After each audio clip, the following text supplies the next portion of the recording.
সত্যৰঞ্জন বৰা ডাঙৰীয়া সমাজ নষ্ট অকল আমাৰ মানুহেই কৰি আছে নেকি আপোনালোকৰ মানুহে নাই কৰা নেকি ভূমি বেদখল অকল মুছলমানেই কৰিছে নেকি আপোনালোকৰ মানুহে নাই কৰা নেকি জিয়ৰী বুৱাৰীৰ সতীত্ব হনন অকল মুছলমানেই কৰি আছে নেকি আপোনালোকৰ মানুহে নাই কৰা নেকি গো হত্যা অকল মুছলমানেই কৰিছে নেকি অমুছলিমে গো হত্যা নকৰে নেকি আলোচনা কৰিবলৈ গ'লেতো বহু কথাই ওলাব আপোনাৰ যোৱাকালিৰ ভিডিঅ'টো পালোঁ আপোনাৰ কথাখিনি শুনিলোঁ আপোনাৰ মন্তব্যবোৰ শুনিলোঁ বহুত ভাল লাগিলে বহুত আনন্দিত হৈছোঁ আপোনাক অন্তৰৰ পৰা ধন্যবাদ জ্ঞাপন কৰিছোঁ আপুনি আপোনাৰ মনত লুকাই থকা বহু পুৰণি কিছু দুখ বেদনা কিছু তথ্য ৰহস্য ৰাইজৰ মাজত দাঙি ধৰিলে ৰাইজক বুজিবৰ বাবে আপুনি সময় দিলে যাৰ বাবে মই আপোনাক ধন্যবাদ জ্ঞাপন কৰিম আপুনি কম সময়ৰ ভিতৰতেই বহু কথাই আলোচনা কৰিলে বহু প্ৰশ্নই উত্থাপন কৰিলে সকলো কথাৰ উত্তৰ দিবলৈ অলপ সময় লাগি যাব মই সৰ্বপ্ৰথমে আজি আপোনাক দুটা পৰামৰ্শ দিম আশা কৰিম আপুনি কথাবোৰ পজিটিভলি ল'ব মোৰ প্ৰথমটো পৰামৰ্শ হৈছে আপুনি অলপ নিৰপেক্ষ হ'ব চেষ্টা কৰকচোন আপুনি মানুহজন কিন্তু নিৰপেক্ষ নহয় আৰু মোৰ দ্বিতীয়টো পৰামৰ্শ হৈছে আপোনাৰ ভিতৰত সাম্প্ৰদায়িক ৰূপ এটা আছে কট্টৰ হিন্দুত্ববাদী এজন নেতা লুকাই আছে আপুনি আপোনাৰ এই ৰূপটো নাইকিয়া কৰি দিয়ক শেষ কৰি দিয়ক চাব বহুত ভাল হ'ব আমাৰ বাবে সকলোৱে শান্তি পাব আপুনি আধ্যাত্মিক জগতৰ কথা আলোচনা কৰি ফুৰে আপুনি মেডিটেশ্যনৰ শিক্ষা দান কৰে ধ্যানৰ কথা আলোচনা কৰে এজন ব্যক্তি যেতিয়ালৈকে নিৰপেক্ষ হ'ব নোৱাৰিব নহয় তেতিয়ালৈকে তেওঁ কেতিয়াও আধ্যাত্মিক জগতত প্ৰৱেশ কৰিব নোৱাৰিব আধ্যাত্মিক জগতৰ দৰ্জা বন্ধ হৈ থাকিব তেওঁৰ বাবে আপুনি যিখন কোৰাণক বেয়া পায় নহয় সেই কোৰাণেই আমাক নিৰপেক্ষ হ'বৰ বাবে আহ্বান জনাইছে পঢ়ক সূৰা নম্বৰ 49 আয়াত নম্বৰ 10 ইন্নামাল মুমিনুনা ইখৱা এক ঈশ্বৰবাদত বিশ্বাসী সকলো ব্যক্তিয়েই ভাই ভাই হয় তোমালোকে নিজৰ মাজত মৰম চেনেহ বিলোৱা আৰু এক ঈশ্বৰক ভয় কৰা তেতিয়াহে ঈশ্বৰে তোমালোকক দয়া কৰিব নহলে নকৰে ভাবি চাওক যেতিয়ালৈকে আমি নিৰপেক্ষ নহম যেতিয়ালৈকে আমি আমাৰ মাজত মৰম চেনেহ নিবিলাম এজনে আনজনক আপোন কৰি নলম নহয় তেতিয়ালৈকে ঈশ্বৰে দয়া নকৰে কোৰাণখনো কিন্তু বহুত ৰহস্যময়ী আৰু যাদুয়ী কিতাপ হয় এই কোৰাণখন বুজিবৰ বাবেও আপুনি নিৰপেক্ষ হ'ব লাগিব আজি যে আপুনি কোৰাণখন বুজি নাপায় আজি যে আপুনি কোৰাণখন ভুলকৈ বুজে ইয়াৰ কাৰণটো কি জানেনে আপুনি নিৰপেক্ষ নহয় আপুনি যিদিনাখন নিৰপেক্ষ হৈ পেলাই কোৰাণখন পঢ়িব নহয় সেইদিনাখন আপুনিও বুজি পাব কোৰাণ এয়াই হৈছে কোৰাণৰ যাদু এয়াই হৈছে কোৰাণৰ সৌন্দৰ্য আৰু এই কথাষাৰ ঈশ্বৰে নিজেই কৈ দিছে কোৰাণত সূৰা নম্বৰ 2 আয়াত নম্বৰ 26 ঈশ্বৰে কৈছে ইউদিল্লু বিহি কাসীৰা ওয়া ইয়াহদি বিহি কাসীৰা ওয়ামা ইউদিল্লু বিহি ইল্লাল ফাসিকিন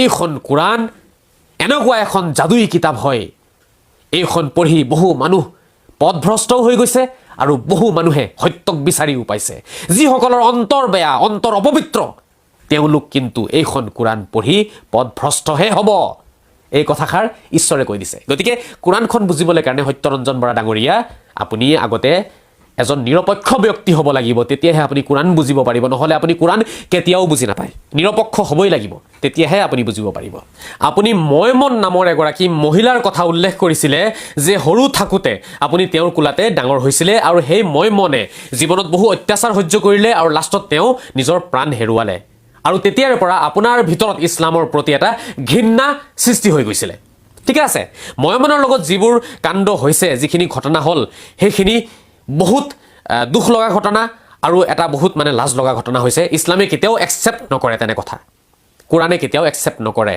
কোৰাণৰ কোনো দুখ নাই ইয়াত ময়মনৰ হাজবেণ্ডে ময়মনৰ ওপৰত অত্যাচাৰ কৰিছে ময়মনৰ ঘৰৰ মানুহে ময়মনৰ ওপৰত অত্যাচাৰ কৰিছে সেয়া তেওঁলোকৰ দুখ ইয়াত কোৰাণৰ কোনো দুখ নাই কোৰাণে শিকোৱা নাই ইছলামে শিকোৱা নাই আপুনি ইছলামক আৰু কোৰাণক কেনেকৈ টাৰ্গেট কৰি লয় তেতিয়াহ'লে তালাক এটা অপৰাধ হয় কিন্তু তালাকতকৈ ডাঙৰ অপৰাধ হৈছে হত্যা কৰি দিয়াটো সৌ সিদিনাখন দেখোন বৰপেটাত ঋষভ দাস নামৰ এজন মানুহে নিজৰ পত্নী আৰু নিজৰ কন্যাক কুঠাৰেৰে ঘপিয়াই মাৰি পেলালে কাৰ্তিক নামৰ এজন ল'ৰাই ডিব্ৰুগড়ত নিজৰ পিতৃক ইটাৰে মৰিয়াই মাৰি পেলাইছিলে কিবা কাজিয়া আছিলে তেওঁলোকৰ মাজত ঘৰুৱা মেটাৰত এই দুদিনমানৰ ভিতৰৰে কথা জুনাইত আপোনাৰ অৰুণাচল আৰু অসমৰ বৰ্ডাৰত এজন বন্ধুৱে আন এজন বন্ধুৰ মাথা কাটি হাতত লৈ পেলাই থানাত উপস্থিত হৈ গৈছে এইবোৰ ঘটনা যে হৈ আছে এইবোৰৰ বিষয়ে আপুনি কি ক'ব সত্যৰঞ্জন বৰা ডাঙৰীয়া?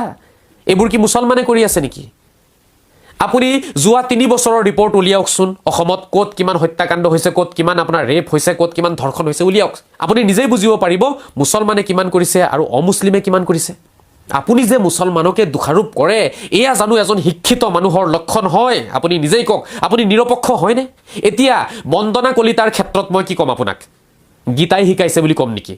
নে অৱতাৰ শ্ৰী ৰামে শিকাইছে বুলি ক'ম? আপুনি কওক। ঋষভ দাসক মই কি ক'ম? সেইবোৰ কথা ঋষভ দাসে গীতাৰ পৰা শিকিছে বুলি ক'ম নেকি? নে ৰামায়ণৰ পৰা শিকিছে, নে মহাভাৰতৰ পৰা শিকিছে? এয়া ভুল হ'বনে নহ'ব আপুনিয়ে কওকচোন। কিছু মানুহে বেয়া কৰ্মত তেওঁলোকে লিপ্ত হৈ থাকে, তেওঁলোকে সেইবোৰ তেওঁলোকৰ পাৰ্চনেল মেটাৰ, তেওঁলোকে নিজে কৰে সেইবোৰ, কোনো ধৰ্মই তেওঁলোকক নিশিকায়, কিন্তু আপুনি ধৰ্মক টাৰ্গেট কৰে। এয়া হৈছে আপোনাৰ আটাইতকৈ ডাঙৰ ভুল। এই কৰ্মটোৱে আপুনি কৰি আহিছে যোৱা 4-5 বছৰে। আপুনি ডাইৰেক্ট ধৰ্মক টাৰ্গেট কৰে, ডাইৰেক্ট ধৰ্মীয় কিতাপক টাৰ্গেট কৰে। আপুনি গৌ হত্যাৰ কথা সদায় উল্লেখ কৰে।